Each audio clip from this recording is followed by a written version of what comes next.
Good morning, everybody, and welcome to what I guarantee will be the best thing that has ever happened to you in your life. It's called Coffee with Scott Adams. Some say it's underrated. They're all right. It's the best thing in the world, not the second best. And if you'd like to take it up a notch to a level where we've never been before, all you need is a cup or a mug or a glass, a tankard, chalice, a stein, a canteen, jug, a flask, a vessel of any kind. It could even be a Canadian truck. Fill it with your favorite beverage. I like coffee. And join me now for the unparalleled pleasure.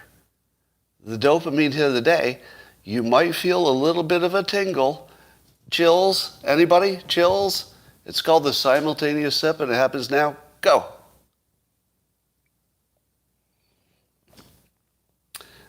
Only one word can describe this. Sublime. Let's try another word. Carrot. See, that didn't work. There was only one word that could possibly describe that moment. Well, today's going to be a little bit mind-blowing. I promise you. And we're going to build into it. So watch how this is not just a series of little snippets. But by the end, you will say to yourself, my God, it formed a symphony. At first, I thought it was just going to be the oboe and then a little timpani. But suddenly, I realized it all came together into a symphony. That's what's going to happen today. That's how good it is. Starting with a question that had been really on my mind lately, and I wondered is it just me? And watch what happens when I ask this question, because I did it on Twitter. Watch what's going to happen in the comments. Is it my imagination, or have people changed because of the pandemic? I mean basic personality changes, big stuff. Go. Watch the comments. Yes, yes, yes, yes, yes, yes, yes, yes, yes. Now, some no's. Some people say no. But, oh my God, did I get a lot of response to that. And a lot of hypotheses about why that might be the case. Now, hypothesis number one has to be what? What's the top hypothesis, if I've taught you anything? It's just in your mind. Right? The top hypothesis, until it's replaced by something better, which is likely to happen. But your first thought should be, that's just in your mind. All right? Now, that's just healthy thinking. I'm not telling you it's just in your mind. I'm telling you that would be a healthy way to approach anything unusual. It's probably in our minds. But let's see if we can tease it out a little bit. Here's a couple of things that smart people said, and I'm going to put them together.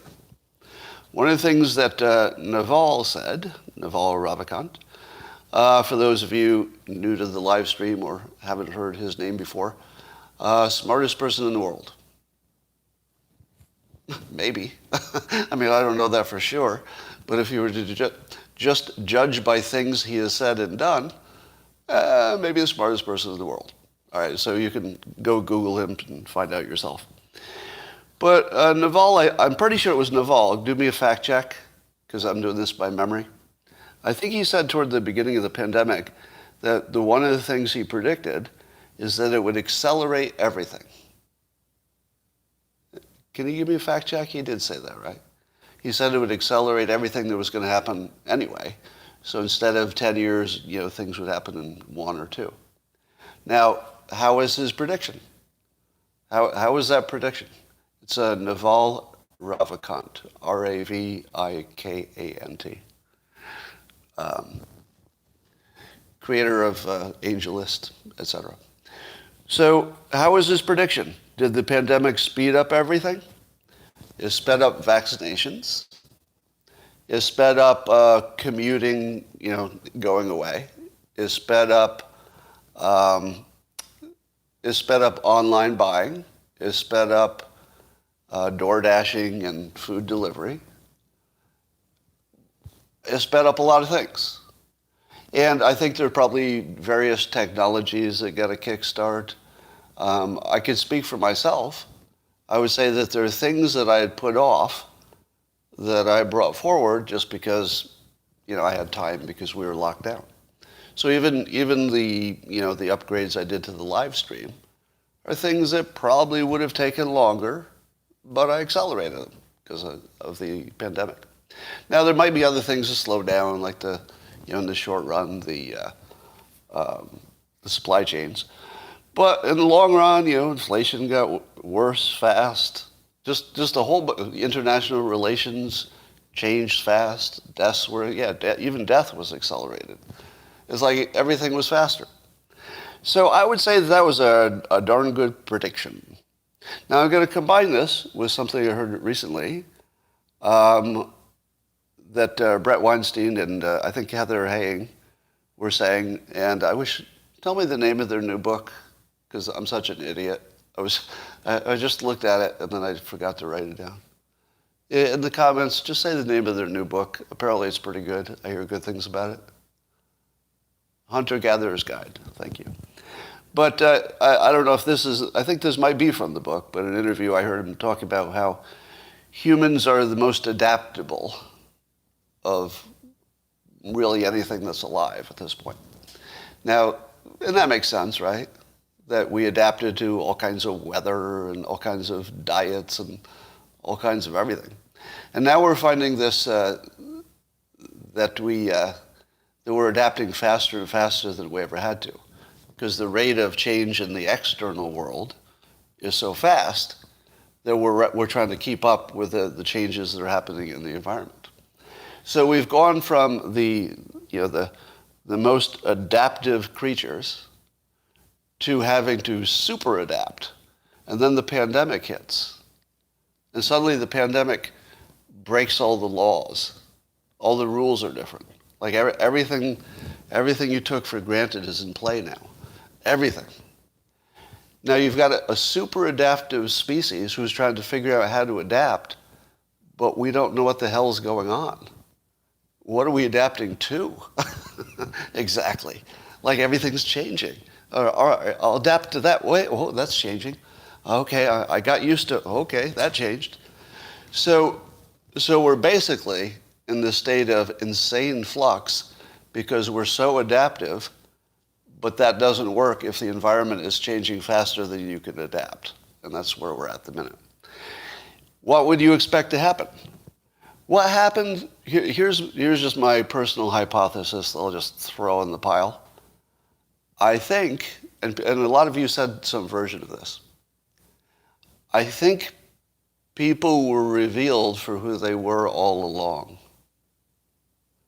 I think that everybody became more of what they already were. Right? Everybody became the extreme of what they started from. If you had a little bit of a weight problem, what happened to you? A lot of people gained weight.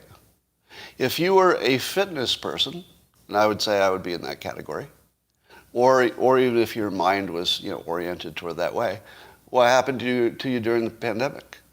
You got fitter. I'm at my peak fitness right now. Like, I don't want you to have to imagine this, but naked, I look better than I've looked at any time in my life, and I'm pushing 65. And a lot of people would say the same thing. There are a whole bunch of you on here who would say the same thing. Leave out the naked part because we don't need to think about that. But the point is that, let me say that lazy people became lazier. Just nod along as I say these things because I know you're going to agree. Lazy people became lazier. Cheaters cheated more. Cheaters cheated more. People who were, let's say, achievement-oriented. And again, that's a category I would be in. Like I'm always thinking about trying to make something happen. Achievement-oriented people were even more so. They went into hyper mode. Smart people became brilliant. People who were growing a little grew a lot. Things that were failing slowly failed fast. The little stores on Main Street in my town, it's like they got raked away like leaves during the pandemic. But they were going to fail anyway. It just wasn't going to be that fast. So here are some other things that happened which would explain in many ways why we're so different. I think that people who were assholes became more asshole. People who were nice became more nice. The people who were biased toward helping people and empathy saw a crisis and they said, I was born for this. Literally born for it. Because if you were born as a sort of empathy kind of a person, well, a crisis is actually what you are born for. You know, not in the literal way, but you know what I'm talking about. You're designed perfectly for a crisis because you care about people, so you jump right in and help. So the people who were likely to help were very helpful. The people who were likely to be worthless probably became more worthless than ever. Everything became more extreme. But the other things that you have to throw in the mix is, what happened to porn consumption during the pandemic?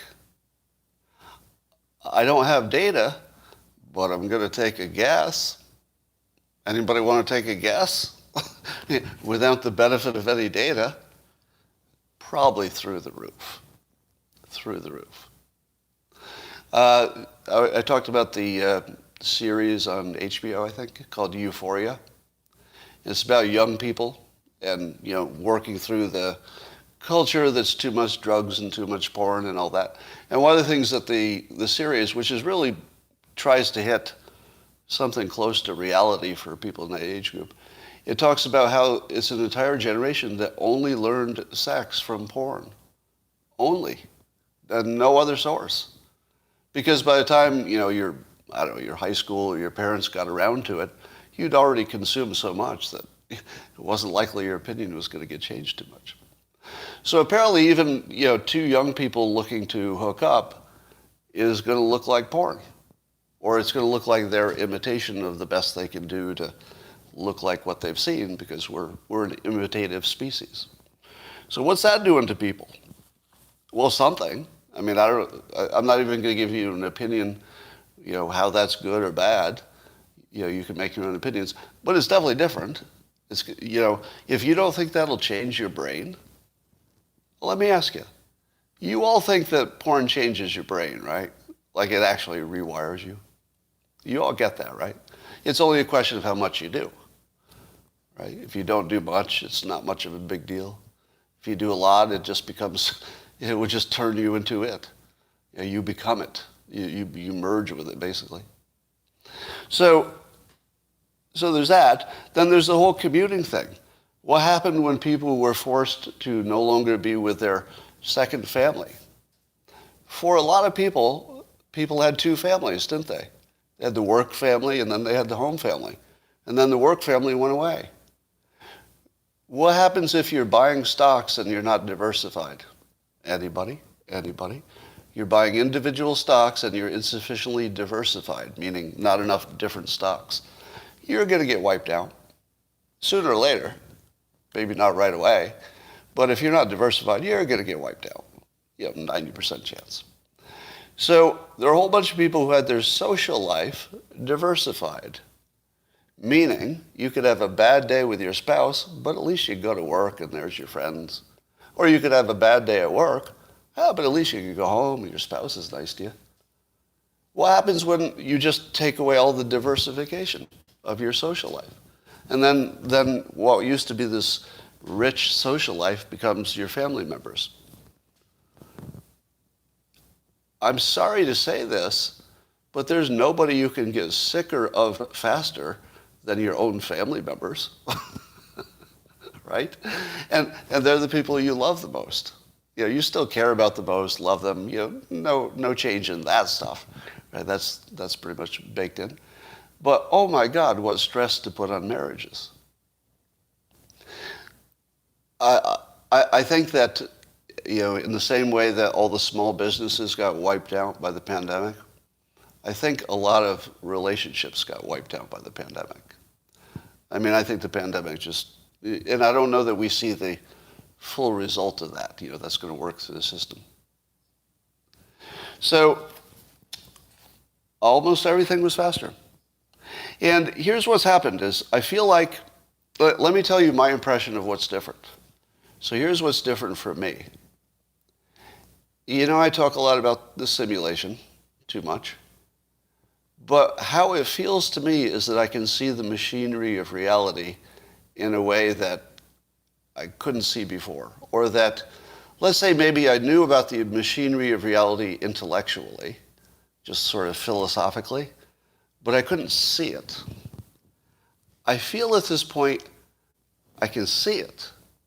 It's almost like there was a machine that had a solid front, and now it's a glass front. The machine is exactly the same as it was, but now I can see the mechanisms. And I believe that you're having that experience too. And it feels as though society itself just had its software rebooted, and we all went to a higher level of awareness. I'm going to make that case with the headlines today. So here's the theme that I just developed, that the headlines themselves, you can see the machinery behind them like you've never seen before. Let me run through some examples. Kyle Becker, who I tell you all the time, you should follow him on Twitter.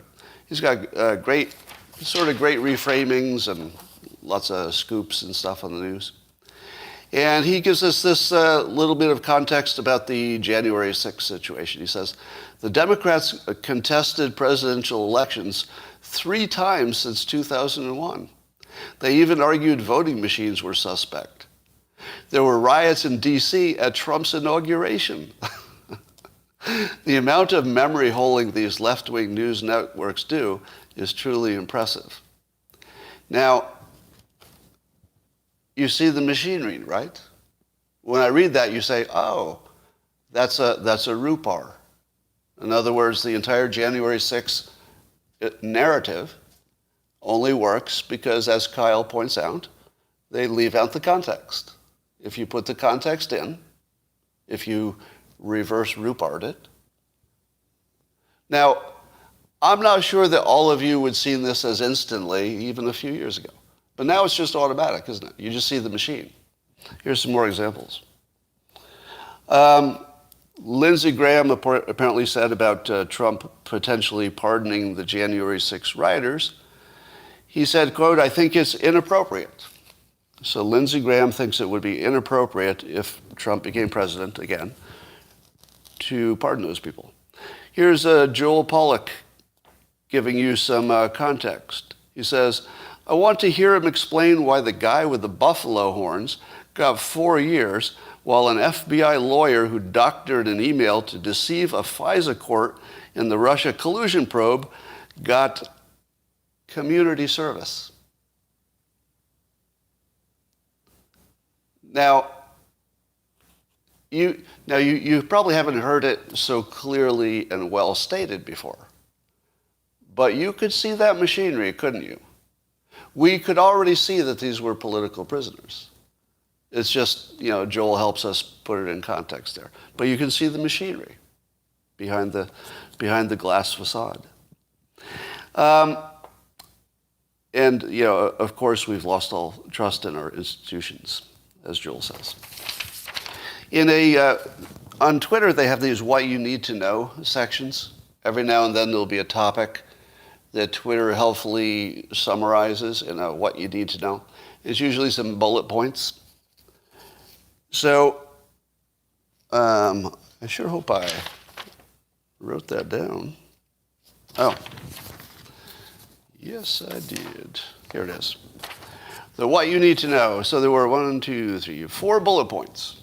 So these would be 4 things that are so obviously true, they could just be put in a bullet point to straighten you out. All right? I'm going to read them, and then tell me if you don't see the machinery behind this. What you need to know. The Department of Justice found no evidence of voter fraud that could have changed the outcome of the 2020 election, according to former AG William Barr. That's one. Number 2, election officials at the Department of Homeland Security said the 2020 election was the most secure in American history. Number 3, voter fraud of any type is extremely rare in the U.S., according to AP and Reuters. And Reuters. And Reuters. Reuters might come up again today. Remember that Reuters is one of the sources for voter fraud of any type is extremely rare in the U.S. Reuters. Just hold that in your mind for a while. That'll be relevant. It's called foreshadowing. Foreshadowing. All right. And then the last one is 44 states already have in place some form of post-election audit, the National Conference on State Legislatures website notes. Now, do I even have to go through what's wrong with all of these statements? You can see the machinery, right? Well, I'll do it quickly, just in case you missed anything. The first one, all right, the Department of Justice found no evidence of voter fraud. Right, because they didn't look for it. That's what's left out. They didn't look for it. They were the wrong vehicle for judging it. They could only judge the things brought to them in too short of a time window to be useful. Right? That entire context is left out. This is clearly propaganda. So you can see the propaganda machinery just so clearly now. Number 2, election officials at the Department of Homeland Security said blah, blah, said the election was the most secure in American history. And they know that how? How do they know that? Wouldn't that be a case of them knowing the unknown? Do they know that the election of 1940 blah, blah, blah, was fraudulent? No, I think what they're saying is that they have the most, I would guess, my interpretation would be, that they have the most, let's say, guardrails in place to keep us safe. Okay.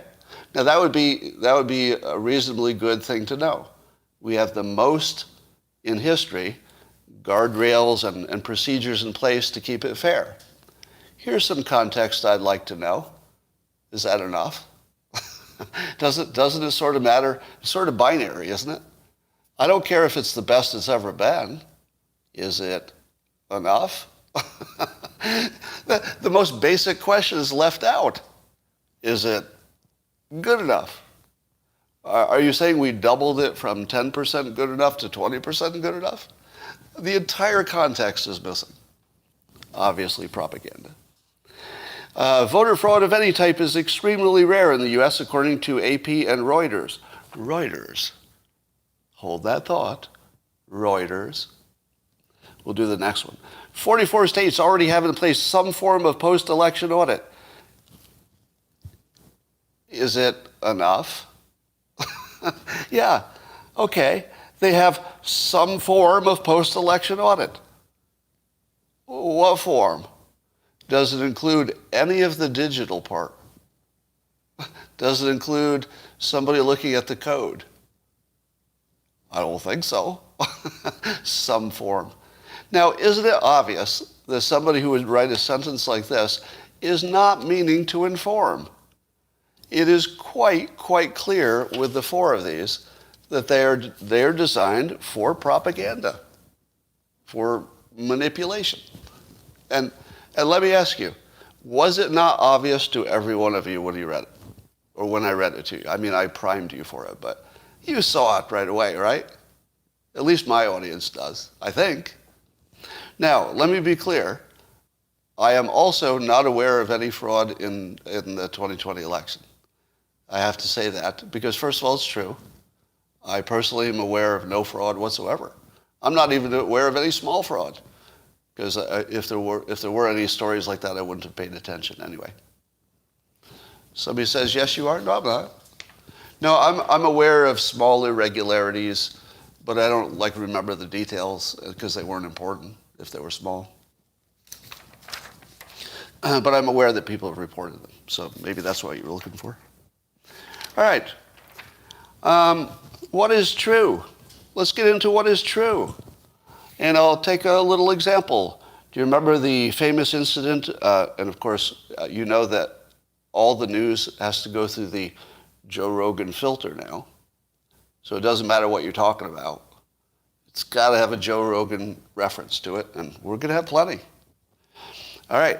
Do you remember one of the big blow-ups was when Joe Rogan had the Australian guy, journalist, on, and they disagreed about whether the vaccination or the virus itself would cause more myocarditis in a certain age group.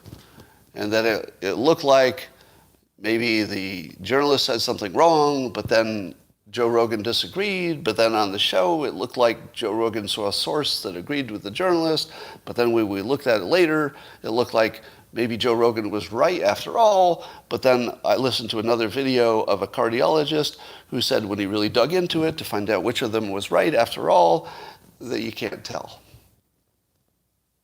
That's the bottom line. So, is the last cardiologist that I listened to the one who's right? Or is Joe Rogan right? Or was the Australian guy right? Or two of the three of them right? I don't know. But I will tell you, if you listen to a YouTube video of a cardiologist talking about how they decided, that risk and what data they had and the quality of the data, you will walk away from it saying, I'm pretty sure we can't tell, but it also doesn't matter.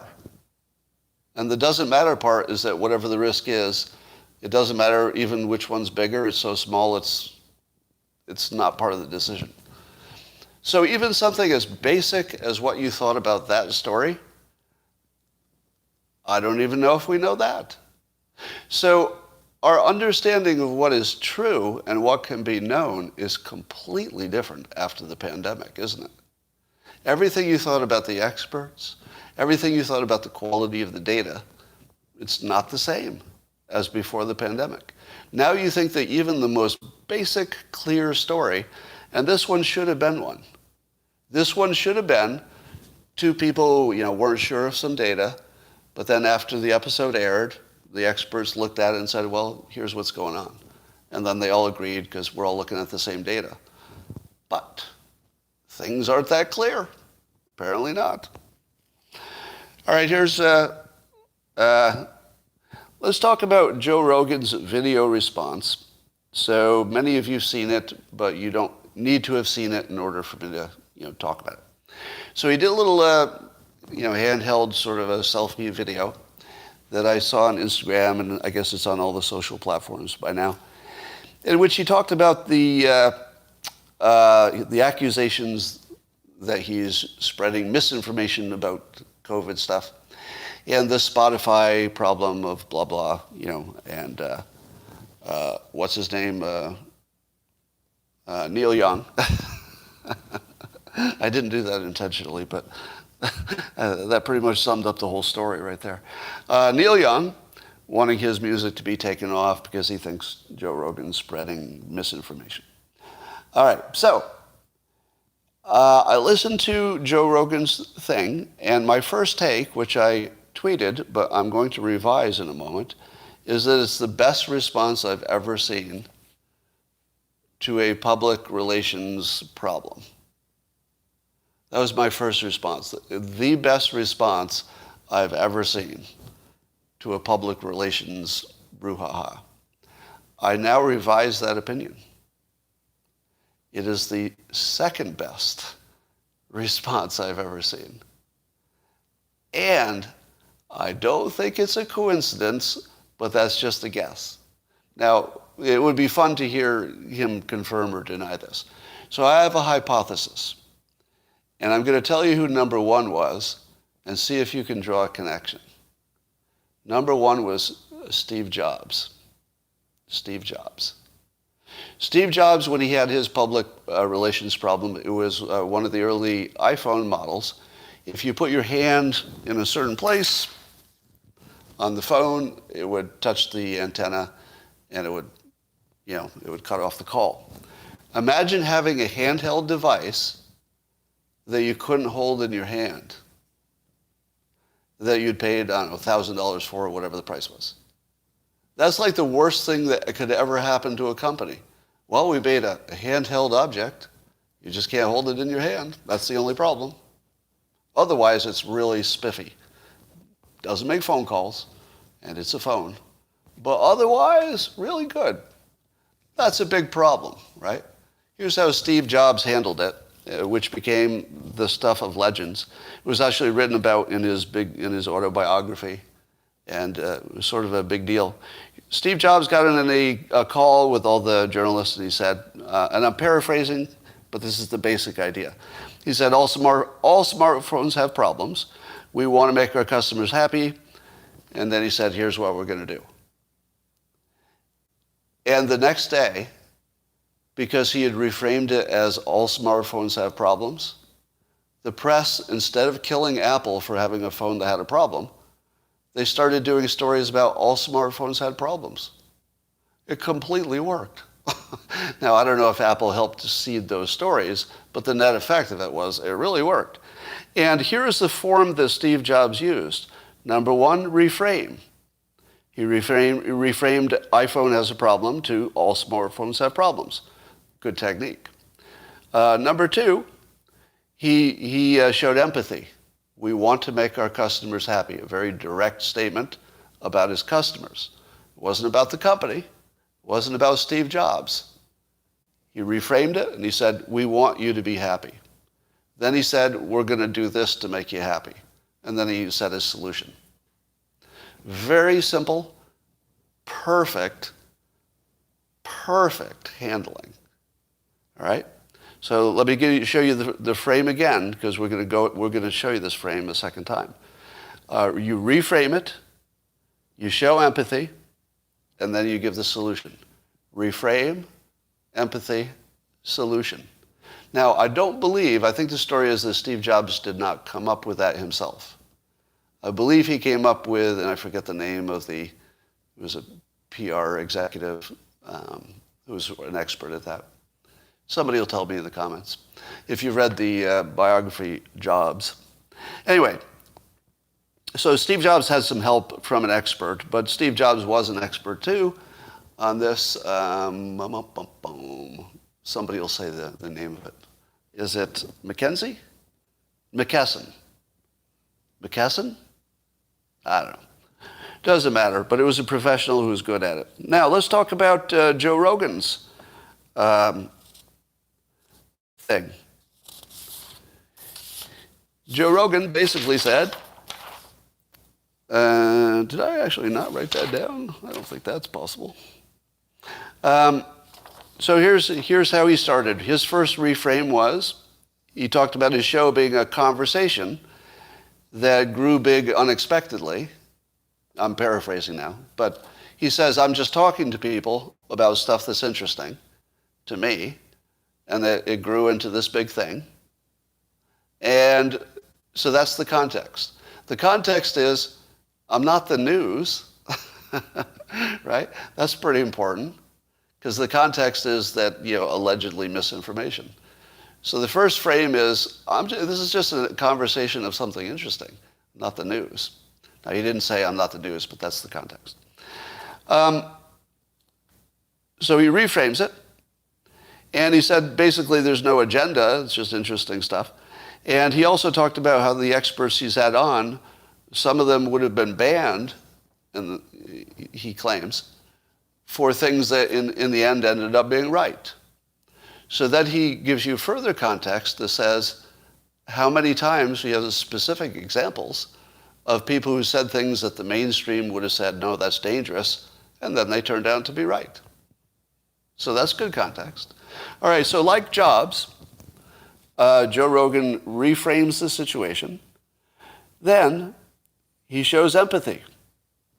He basically agrees with his critics. And then he tells you what he's going to do about it.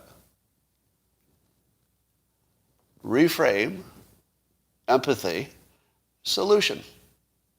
Perfect. Now, the solution would be, he said that he probably does need to get an expert who disagrees with, some of the provocative people, get them on, close to when the provocative person was.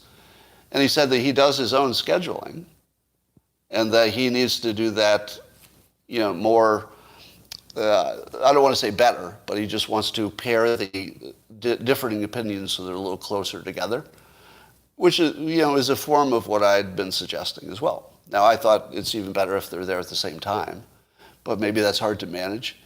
But the next best thing is to show the expert and then the counter-expert, as close as possible. So he's at least acknowledged the nature of the complaints, and then he offered some solutions. And then he also said he'd prepare better for some of the types of experts. Now,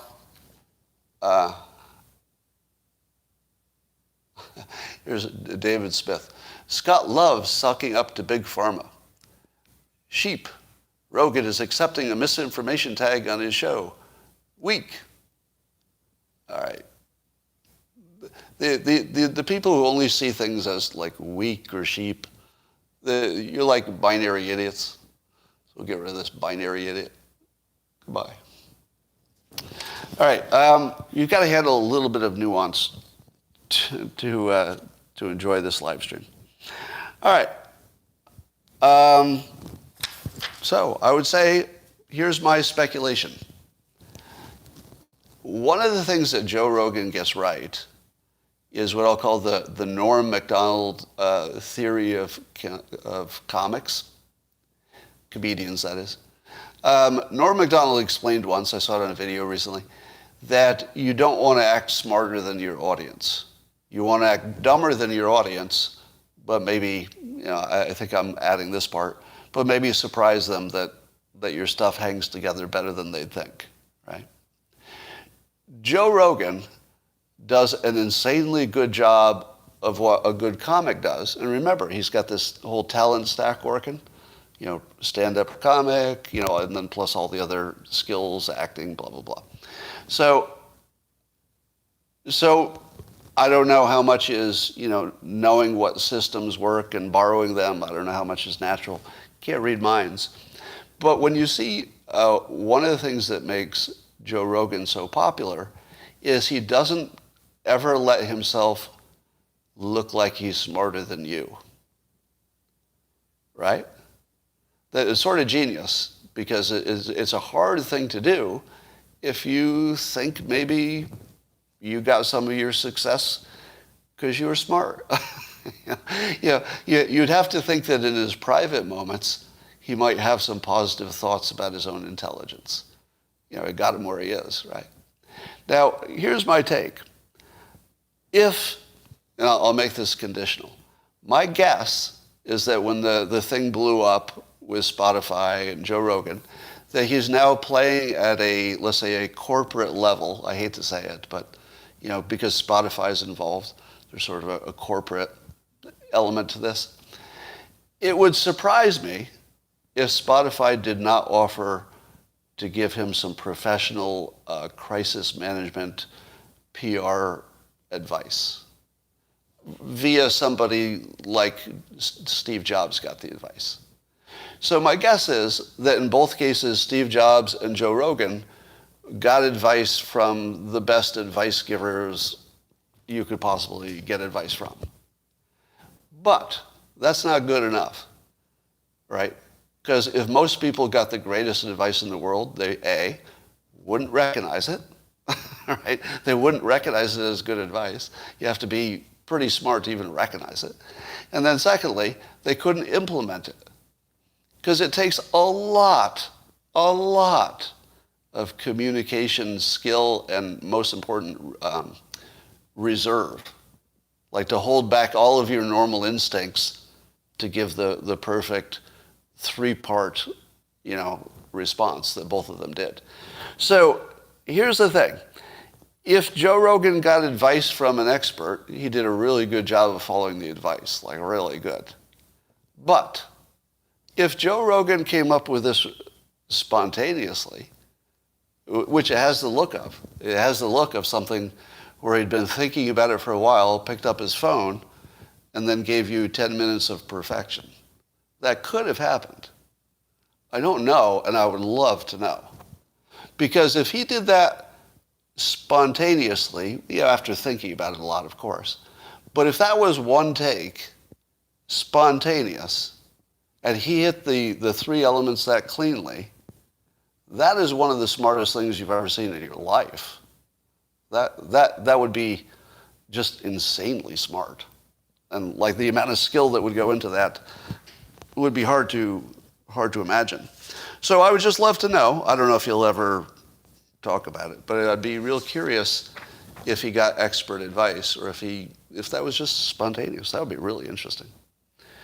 I saw a little news today from Reuters.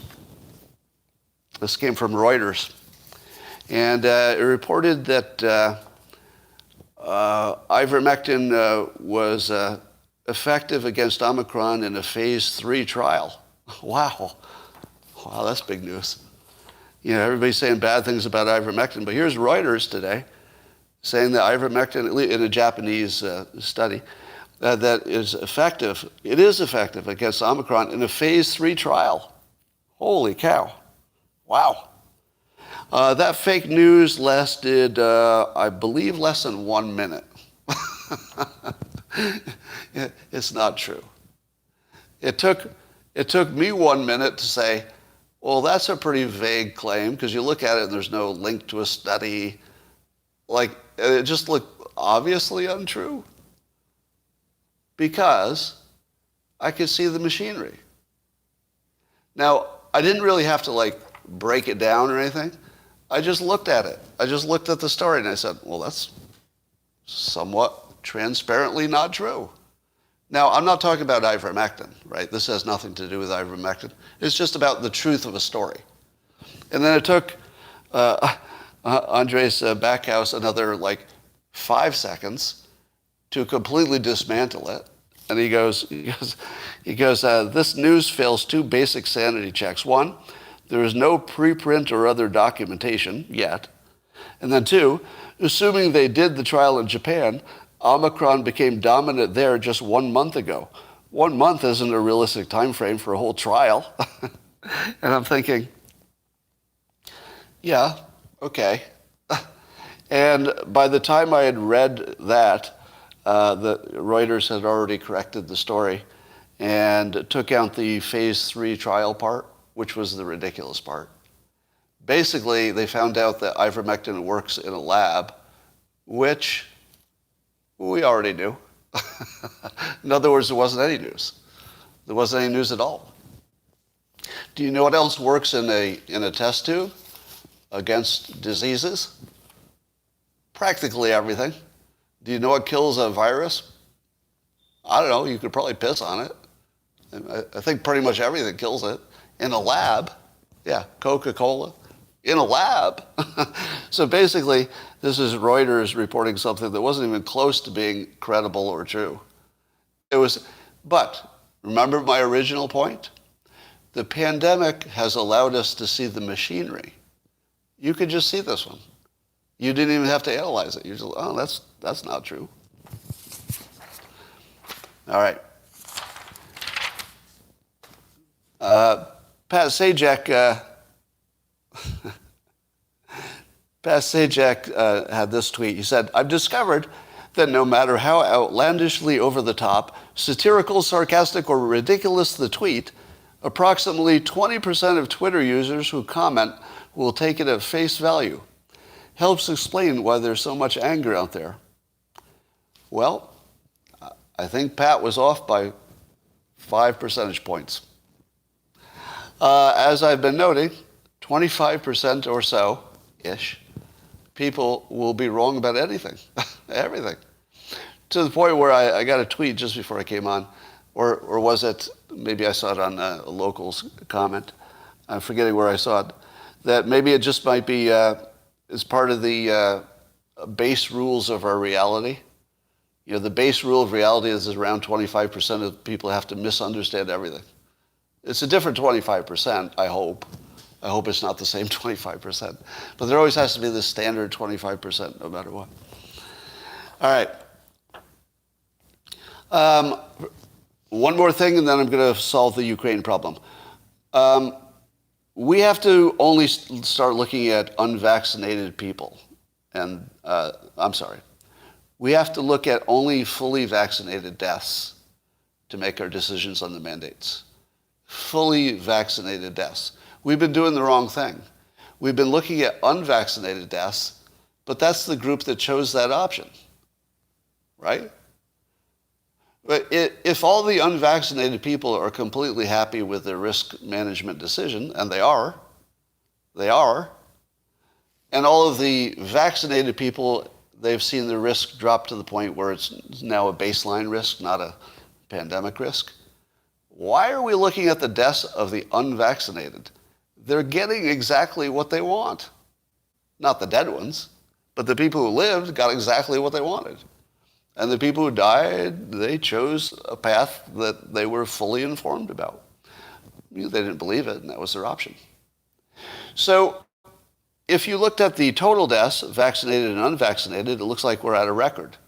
And that would be a bad argument for ending mandates. But if you look at what people asked for and what they got, vaccinated people asked for vaccinations, they got it. Unvaccinated people asked for a different risk profile, they got it. As long as the hospitals can handle the load, and it looks like they can, at this point it looks like they can, we're done. Tomorrow, ladies and gentlemen, and people of all types, Regis McKenna was the person who advised Steve Jobs.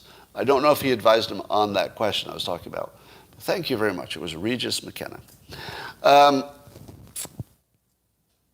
So February 1 is the date that the public takes over because our government has not.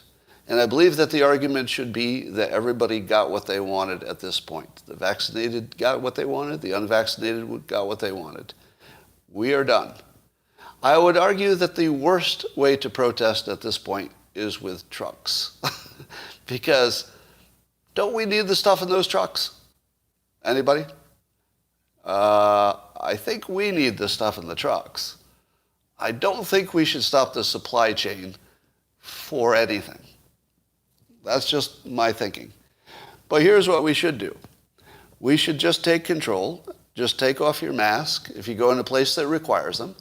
Make sure that they ask you to put it on. And then the first thing you should say is, no, after February 1st, the public took control of the mandates. And people will say, no, the government still has a mandate. And you'll say, yeah, I know. That's why the public took control on February 1st.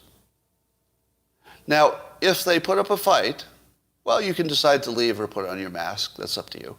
But I'm just saying the default should be take the mask off. Now, I probably won't, just personally, I probably won't try, going to Walmart or Target or anything. But I'll just stay away from any place that I know will require a mask.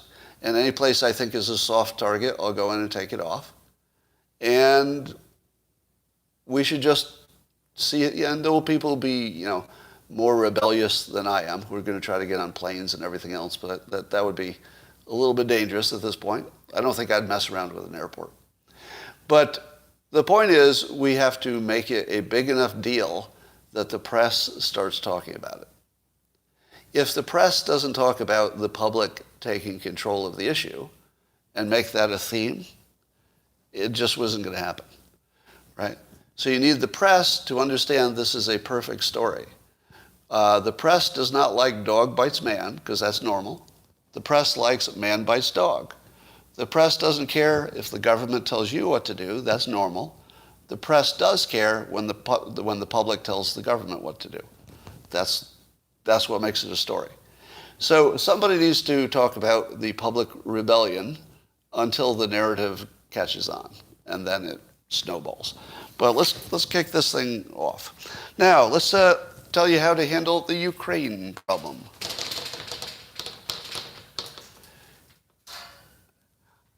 Have you ever wondered, what the hell do you do when you're dealing with a dictator? Like, you never really solve a problem with a dictator, right? It's very unlikely that democracies will fight. Two democratic countries rarely get into war, right? So if there is a war, it's going to be two dictators or a dictator and a democracy, etc. So wouldn't you love it if there was some way to solve the problem that there's no way to make peace with a dictator because they kind of have to stay dictators to avoid getting killed? Am I right? It's hard to be a dictator and then just retire because whoever takes over next will kill you and wipe out your entire family. Now, what does a dictator want after a certain age? Let's say by Putin's age, what does he want?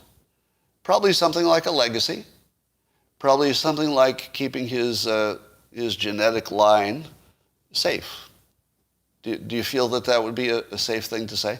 At a certain age, they're less about acquiring stuff and more about making sure that what they have done becomes a permanent legacy, both to protect the people in their family after they're gone, but also so their name will live on.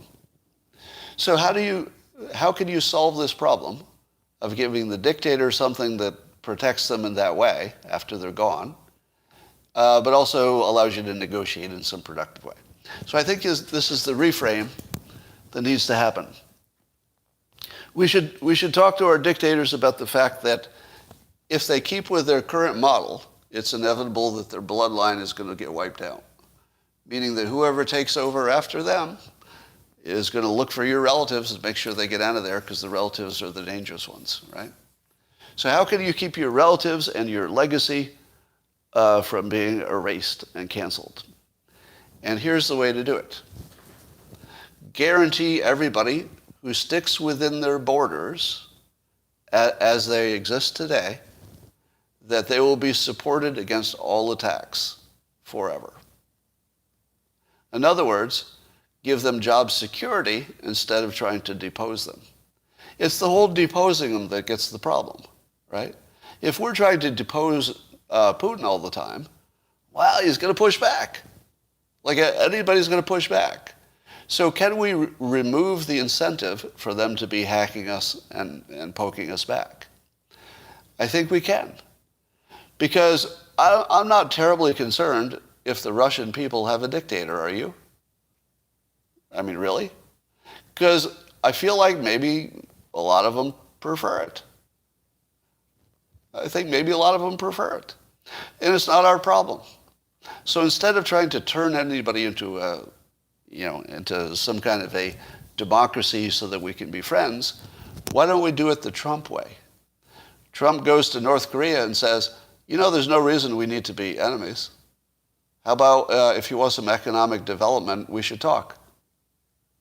And then Kim Jong-un is like, I can't think of a reason I need to be your enemy. And then for a while, everything was heading in the right direction. And the thing that Trump did was he gave Kim Jong-un job security. Think about it. That's what Trump did. He gave Kim Jong-un job security, the most he's ever had. And as soon as he had job security, he got friendlier. Now Biden comes along, and no longer does Kim have a relationship that's like a personal one with the president. And now suddenly he's testing a lot of rockets, right? It's probably not an accident. So could we say, here's the deal. As long as you stay within your international borders, the entire world will make sure you don't get deposed. The entire world, China, US, we'll make sure that President Xi stays in power as long as he wants. Putin, long as you want. Kim Jong-un, forever. But you have to end the poking us. In other words, you can't invade your neighbors anymore, and you can't cyber attack us, and you can't be trying to undermine our currency and stuff like that. Like you're going to just have to be a productive competitor in the world, and then you can have everything you want. You just can't change your national borders anymore. Now, would that work? I don't know. But what we're doing now doesn't work. Would you agree that what we're doing now doesn't work? We have to do we're stronger than them. Putin only knows force. Well, Putin does only know force because it's the only option. What other option has he been offered? Has he ever been offered the option you're gonna have the job forever. Just don't be so much of an asshole. That's it. You can be our friend. I don't care. Just don't be an asshole to us, and you can have your job forever. Now, I don't know if that would work, of course, right? And, it'd be different for every situation. No two situations are the same. But I can't see a reason that we are at some kind of war footing with Russia. Can you? I feel like,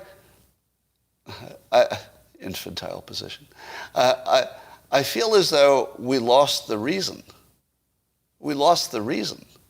Now, the reason is, of course, that they're going to be aggressive, so we have to keep them in.